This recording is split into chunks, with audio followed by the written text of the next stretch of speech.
it's not yet a practical issue because the settlement that's being called for now is a two-state settlement. It's not a one-state settlement where that issue arises. But there is an issue that does arise, which is that 20% of the Israeli population is Arab. And it's growing at a faster rate, obviously, than the Israeli Jewish population. There is a problem arising there. I don't see how you can,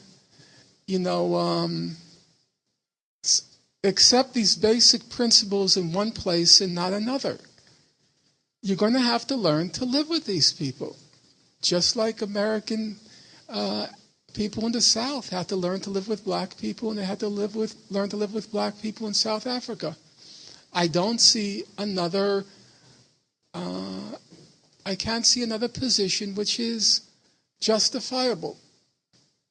And I just have to say, I know maybe you don't really want to hear it, but I've spent a lot of time in the occupied territories.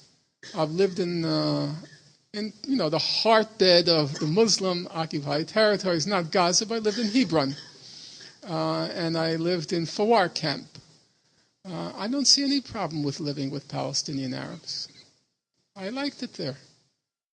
And my closest friend, Musa Abu Heshesh, we're very close friends. I don't dread those prospects. I'm not so afraid of them. I don't think rational people should be afraid of them. It's like Americans, New York City. It's one of the funniest things about New York. Ask New Yorkers who are white, and whenever they hear Harlem, it's like, oh my God. 98% of white New Yorkers have never been to Harlem. It just has that kind of mystique. But then European whites, when they come over, where do they all live? Whenever you meet a European, 20 or 30-year-old, where do you live? Harlem. Whites, they all love Harlem.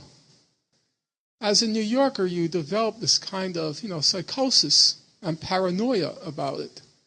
And foreigners never have a problem. And the same thing there. You talk to Israelis, you were in Hebron?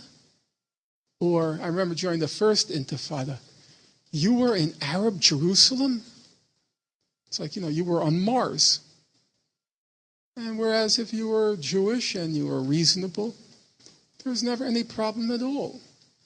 The only thing I ever feared in the occupied territories was being killed by an Israeli soldier.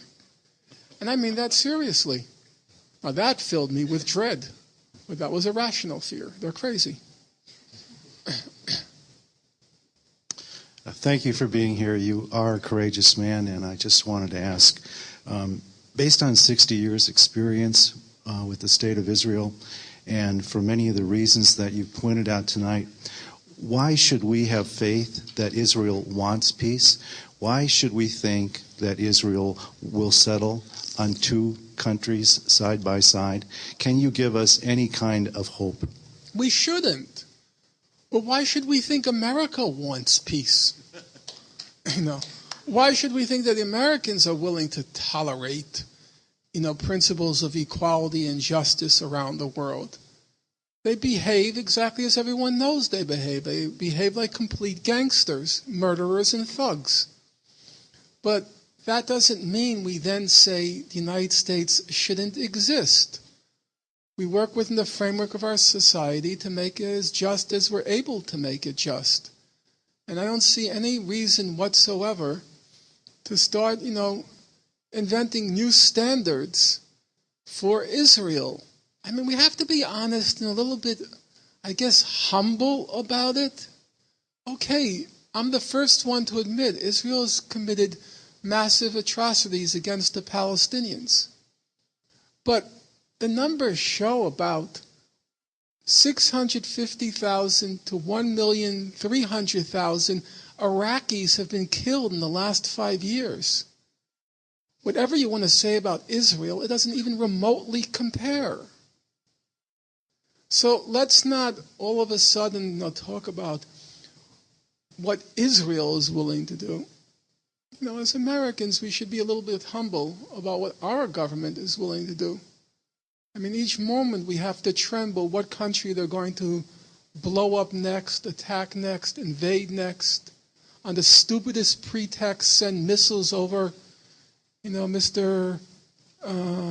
Clinton is going to have a hearing with Monica Lewinsky. So what is he going to do? He'll blow up a pharmaceutical plant in Africa. I mean, that's how our country behaves. Good evening, sir. Hey, sorry. This is going to be the last question. So Yes. go ahead. Good evening, sir. I think you're not alone in your rhetoric. You have been factual and academic at best, not like, partisan. And that's the biggest problem in the Middle East, because most of the people are, on this side for religious reason, ethnic reason, etc. But to me, Jews they are all Middle Easterners, and they should try to find a common ground and solve this problem, as written by Shimon Peres, A New Middle East. And there are a lot of lies, a lot of invention that reality and academic and history contradict. But what I'm saying is, like, if you read the book by Richard B. Kramer, How Israel Lost, is on the human rights issues. And I will make a difference here between the Jews, who are honest, good-hearted people, who are citizens of Israel, and what the government does. So he said, how Israel lost is on the human rights front. And there is no use saying you are a Jew if there is no human ache left in thee. And what he said about human rights abuse, the Chief Justice of Israel said it. What's going on in the occupied territory reminds him of what he lived in Warsaw with his grandmother. And what he said, the general who is chief of army said it too. The chief rabbi of Israel said it, that what we're doing in the occupied territory is against the tenet of Judaism. So, but I would just say maybe the Palestinians need somebody as courageous as you to find a solution to the problem. Well, I'm glad that people think I'm courageous, but that's not false modesty. I'm not. We have to have a realistic sense of what courage means in the real world. You have kids in Gaza who go out, throw a stone at a tank, and get their heads blown off. What do I do that compares to that? The fact of the matter is, we're very safe here. We enjoy a lot of freedom here. And the problem is we don't exercise those rights in order to try to make this world a better place. But we shouldn't fool ourselves with these claims of being brave and courageous. The worst thing that happens here is, okay, you lose your job. And it's not great, and I'm not going to say I'm happy about the fact that I'm unemployed. But I really don't consider it a tremendous sacrifice. I'm healthy. I've led a good life. I pretty much got to do what I did with my life. And then when I talked to my friend Musa, who, believe me, he is the most decent, I know it sounds like a cliche, but he is. The most decent person I've ever met in my life. He's my age. And I remember he once said to me, it was about 5 years ago, and he said to me, you know what? I have never had one happy day in my life. And I think that was true. He showed me where he grew up, a tiny little hovel in Fawar refugee camp. And his father was actually quite wealthy in the camp. And the Israelis came and took everything away in 1967. And he was reduced to real humiliation. And the family suffered terribly because of it. And now that's real suffering.